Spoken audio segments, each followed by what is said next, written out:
Bonjour à tous les amis et bienvenue dans la chaîne YouTube Les Trotts à ma passion, direction Vincennes pour le quintet du jour en nocturne sur la grande piste. On revient comme d'habitude sur ce qui s'est passé dans le quintet, toujours la même forme, premier, troisième, cinquième.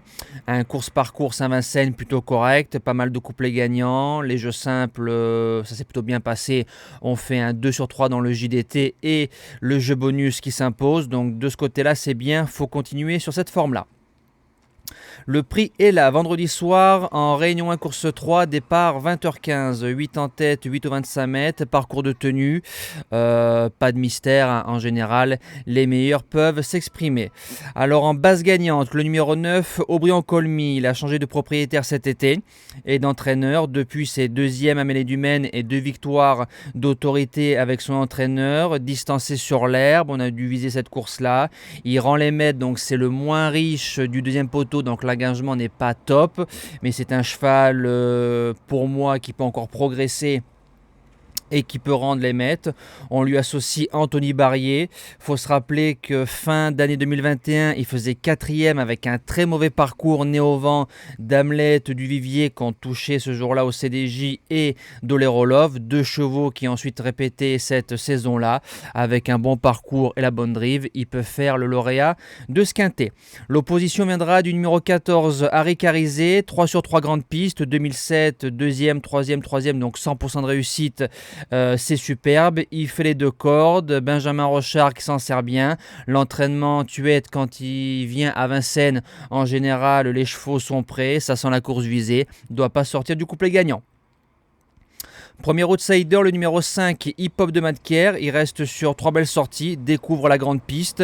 Il va changer de monde hein, par rapport à sa victoire de Rouen, mais il a été mené magnifiquement bien par Alex Abrivard ce jour-là. Cette fois-ci, c'est Eric Raffin, il part en tête. Si le cheval s'adapte à la grande, il ne sortira pas des 5.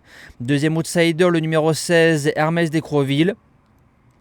Une réussite satisfaisante grande piste. Hein. Il a souvent pris des belles places. C'est un cheval qui sait démarrer. L'entraînement Marie qui est en forme. François Lagadec qui est en forme aussi. C'est le plus riche. Et si vous remarquez bien, les chevaux de Marie, c'est des chevaux courageux, teigneux, qui ne lâchent pas le morceau. En 5e place, le numéro 4, Hamlet de Calvi, déféré des 4 et basirisé, il faut s'en méfier. J'ai bien aimé sa perf de Vichy. Il s'intercale entre Edic Gemma et Amador Buroy, 2 chevaux qui ont ensuite répété cet été. On l'a plus vu sur l'herbe, maintenant au papier c'est plus un 5e possible. En 6e position, le numéro 11, Horus de Romaz, 2 sur 2 sur la grande piste de Vincennes, 2100 et 2007. Belle qualité montrée en 2021, de vous à moi, je m'attendais un peu mieux par la suite. Sa semi-rentrée est bonne à Feur, il a fini en avançant, il va monter en condition avec pareil, hein, le bon parcours, il a sa place à l'arrivée. En 7e position, le numéro 12, Ed Scott, il sera plaqué devant, déféré derrière, sa ligne de Châtelaillon est bonne, il fait 3e de Histoire d'Una et Harrison Duplessis. C'est franchement pas mal niveau province. Et il faut se rappeler que l'année dernière, à pareille époque, sur un 2007 grande piste, il marchait 13,5. Et quand on voit la ligne ce jour-là, Hidalgo Denoé et Lancio, c'est vraiment une ligne qui trotte. Et je termine avec ma surprise, le numéro 6, Autun de Well. Ces 2 victoires de septembre et de octobre 2021 sont bonnes, pleines de promesses pour moi, et ensuite ça a été le désert total.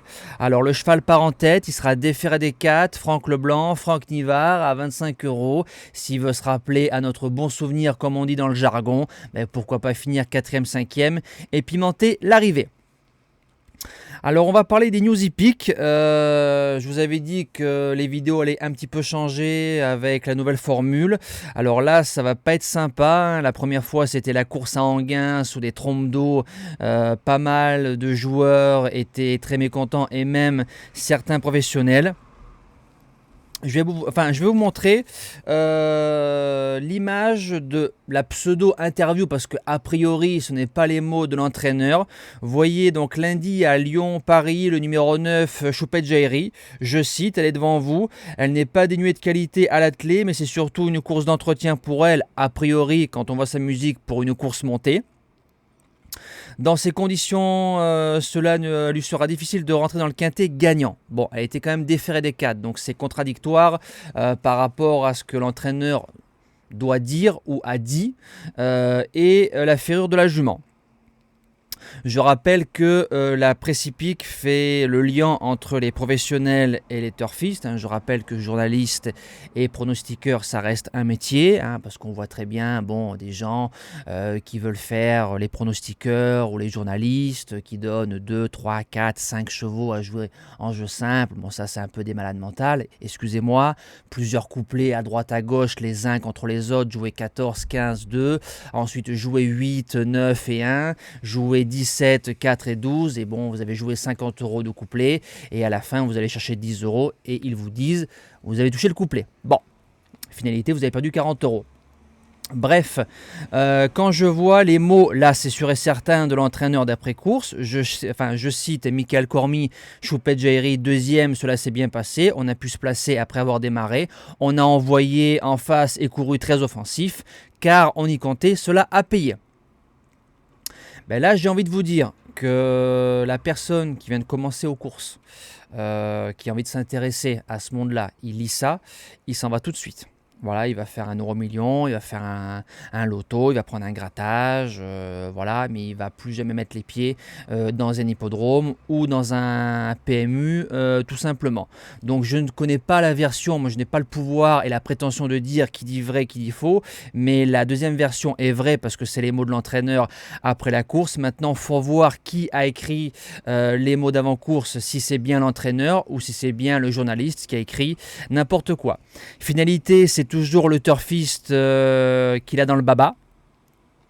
Donc, point d'interrogation, j'attends vos commentaires, j'attends vos ressentis. Si des personnes ont des informations, on est là pour les écouter, mais c'est quand même dommage. Je rappelle qu'il n'y a rien de plus beau qu'un hippodrome rempli et il n'y a rien de moins beau, parce que je vais rester correct, qu'un hippodrome vide tout simplement. Voilà, moi je vous dis à demain, c'est un petit peu mon coup de gueule pour le week-end 100% galop avec en point d'orgue le prix de l'Arc de Triomphe.